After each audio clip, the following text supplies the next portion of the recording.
A soldier found a photo of a beautiful woman on the battlefield, but just as he was about to leave with the photo, a shell landed right where he had been standing. The powerful shockwave instantly engulfed his comrades nearby, but he alone seemed to be protected by some mysterious force and survived without a scratch. When he took out the photo again, he discovered that the words protective charm were written on the back. His fellow soldiers all envied him for having such a beautiful guardian angel, but only he knew that the photo didn't actually belong to him. What puzzled Jack even more was that, even after asking all his comrades, he still couldn't find the true owner of the photo. The guys joked that after the war was over, Jack had to find the girl and marry her. But just as they finished saying that, their convoy was hit by another fierce attack. And once again, Jack miraculously survived. All his old buddies, though, fell on the battlefield. The grief weighed on Jack like heavy chains, binding his heart and leaving him with a severe case of post-war syndrome. Even when his nephew tried to wake him up, Jack would instinctively grab him by the throat. Hey, sorry, Tim. Because of this, Jack was consumed by guilt and torment, so he made a decision to find the guardian angel from the photo. Relying on the information about a distant lighthouse, Jack set out on foot to search for her. He walked from the break of dawn until nightfall, from the lingering warmth of late summer into the coolness of early autumn. The vast land seemed to yield beneath his feet, and the peaceful rhythm of his journey gradually healed his post-war syndrome without him even realizing it. Finally, at dawn one day, the long-lost lighthouse appeared before his eyes, standing tall where the sea and sky met.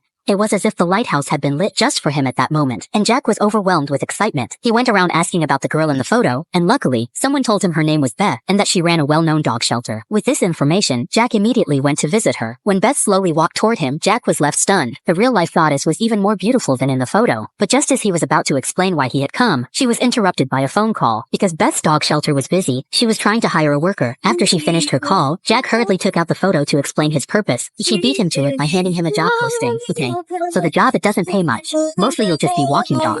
This little twist made Jack pause for a moment. Then he thought being able to stay and work by the side of the goddess of luck. Wasn't that a kind of happiness too? Facing the handsome and steady man in front of her, Beth couldn't help but feel a bit of affection for him. But when she found out that Jack was a recently discharged soldier, she immediately changed her mind. And I will call and let you know. Sounds like you're having trouble finding someone for the job. Why would someone drive all the way from Colorado to Louisiana just to work in a dog kennel? I couldn't tell you. Wait, you walked here from Colorado?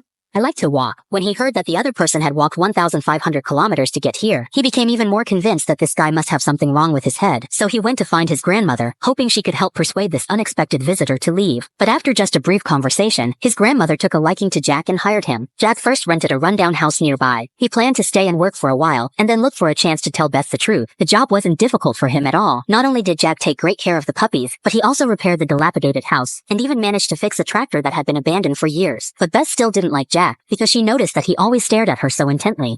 Those eyes made her feel vaguely uneasy inside. However, what she didn't know was that every time Jack's gaze met hers, his heart, scarred by the ravages of war, miraculously found a moment of peace. Beth complained to her grandmother, every temperature around. But as it happened, Jack was also there. To break the awkward silence, Grandma quickly changed the subject and asked Jack about his past. Jack said he had only attended college for a year before enlisting in the army. Upon hearing this, Beth teased him. For a year? I like philosophy. Give us a quote from your favorite philosopher.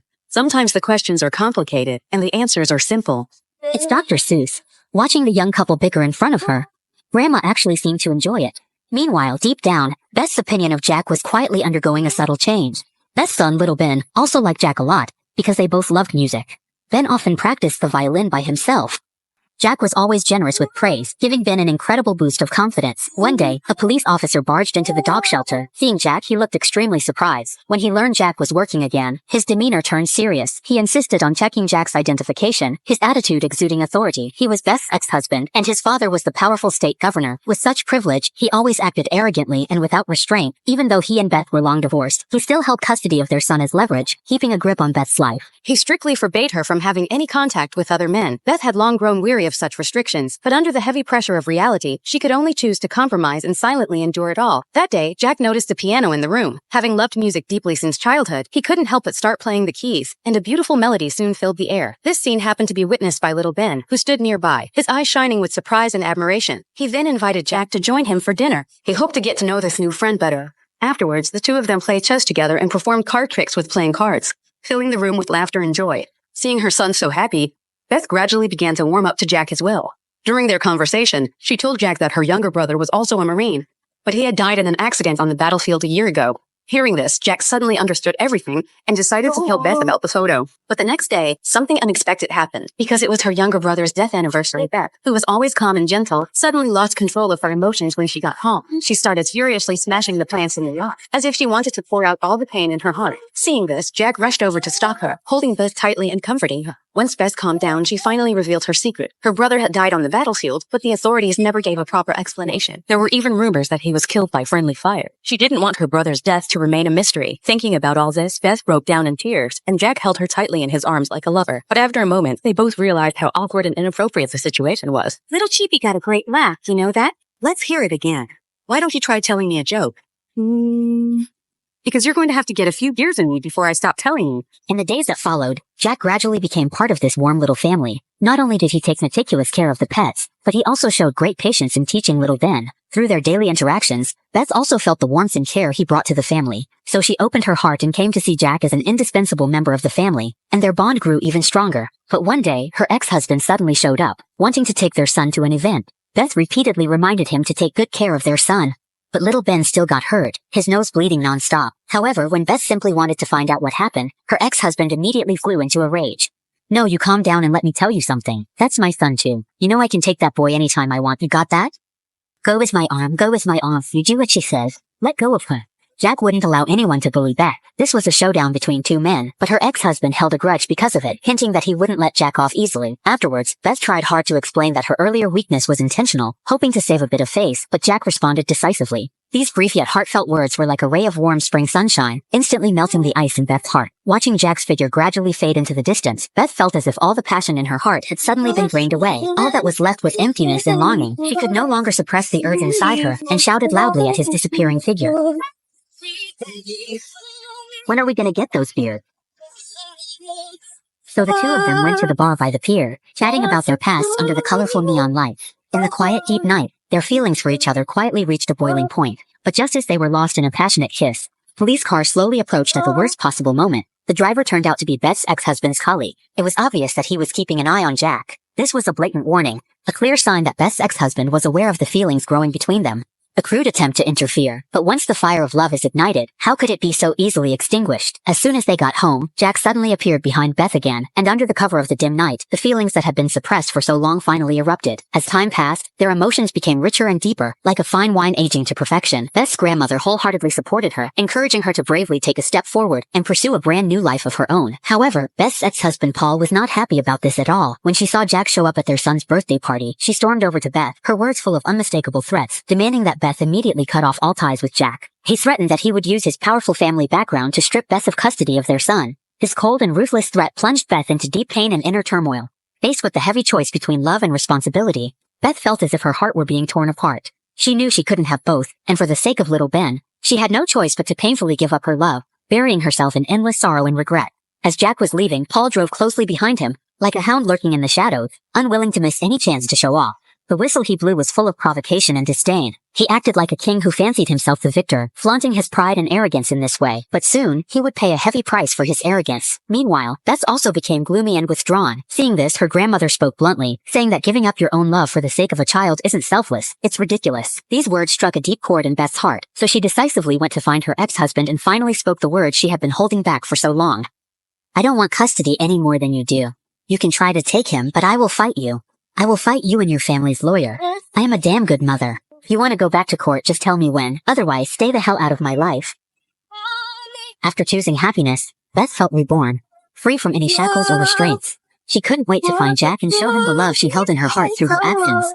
In the days that followed, Jack became part of the family. He even took the time to help little Ben practice the violin, making up for the fatherly love Ben had been missing. Beth and Grandma noticed all of this, and they couldn't hide the joy on their faces. But just as everything seemed to be moving in a positive direction, an unexpected event quietly approached. To help Ben overcome his fear of performing, Jack arranged for him to play music at the church, and even volunteered to perform alongside him. Ben didn't let anyone down. He conquered his nerves for the first time and played beautiful music, which deeply moved Beth. This heartwarming scene was also witnessed by Paul. Seeing the happy smile on his ex-wife's face, he slowly began to let go, thinking that maybe not holding on anymore was the right choice. But just as the concert ended, a friend revealed a secret to him. I'm back and told you about that guy showing best pitch around Deckers. Yes, so that's the guy. This news left Paul utterly shocked, so he decided to get to the bottom of the truth. When Jack got home, he found his door was open, and the lucky charm that had been tucked in his book was missing. Clearly, this was Paul's doing. Then, Paul went to see Beth that very night and explained his suspicions. Jack must have had a reason for coming here with a photo of his brother. There were rumors that the brother was killed by friendly fire, and the military still haven't given a cause of death. So Jack might actually be the one who accidentally killed his own brother. And everything he's doing now is just his way of seeking redemption. Stirred up by her ex-husband's words, doubts quietly began to grow in Beth's heart as well. So when Jack showed up again, Beth couldn't wait to confront him with her questions. Found it. This was Drake's. He took it everywhere with him, he told me. Hey, are you? Listen to me, I personally went to your house. I know I should have told you. I tried, I just didn't know how. After thinking for a moment, Jack began to explain everything in detail. He told how he found the photo and how he managed to survive every mission. This photo was like an angel, pulling him out of despair, but Beth found it hard to accept. And this was strict. He didn't even want to talk about it anymore. It was meant to keep him alive. Now that things had come to this, Jack had no choice but to leave. All of this was secretly overheard by little Ben. So before Jack had gone far, Ben called out to him from a distance and gave him his favorite book. In return, Jack took off his pendant and gave it to Ben. My best buddy. The two of them said their final goodbyes, unaware that danger was quietly approaching. The next night, a torrential rain suddenly began to pour. Paul, drunk again, came looking for her, hoping to get back together with Beth and swearing that he would be a good husband this time. But Beth had long since lost trust in his sweet talk. She hoped Paul could let go of the past and start over, but those words made him instantly furious. In the morning. In fact, why don't I just take them right now? Meanwhile, Xiaoban, frightened, ran out of the house alone and gradually disappeared into the night. Seeing this, Paul hurriedly followed after him. At the same time, Jack opened the book that Xiaoban had given him and unexpectedly found a photo tucked inside. The familiar face in the picture gave him a jolt. He immediately recognized the man in the photo as his former teammate, the hero who had bravely sacrificed himself to protect his comrades in a moment of crisis, and for whom Jack had personally avenged his death. At this moment, the truth was revealed, so Jack planned to tell Beth before he left. However, when he hurried over, he saw Beth rushing out in a panic. Although Jack didn't know what was happening, seeing his grandmother's anxious face made him realize something urgent was going on, so he chased after them. Meanwhile, Xiaoban had run onto the rickety suspension bridge, but the old rope suddenly snapped, and in an instant, he and his father, right behind him, both fell into the water. Although Paul desperately grabbed Xiaoban, the wooden house connected to the bridge also began to sway dangerously. Jack, who had rushed over, immediately jumped into the water to help. Because Paul's leg was stuck, Jack had no choice but to grab Xiaoban first. Before Jack could reach the other side, the wooden house suddenly collapsed with a loud crash, landing on Paul's head before disappearing into the raging river. Afterwards, the rescue team declared Paul dead. The next day, Jack found Beth and told her the details of his brother's death. He sacrificed himself to save a teammate, making him a true hero. After saying this, Jack got up to leave and set off alone on his journey home. But just then, why is it that, perhaps from mistake, we ended up as near passers-by? Listening to my beliefs, I need to rely on warmth to get through the separation. I can't let go, all because of the prince.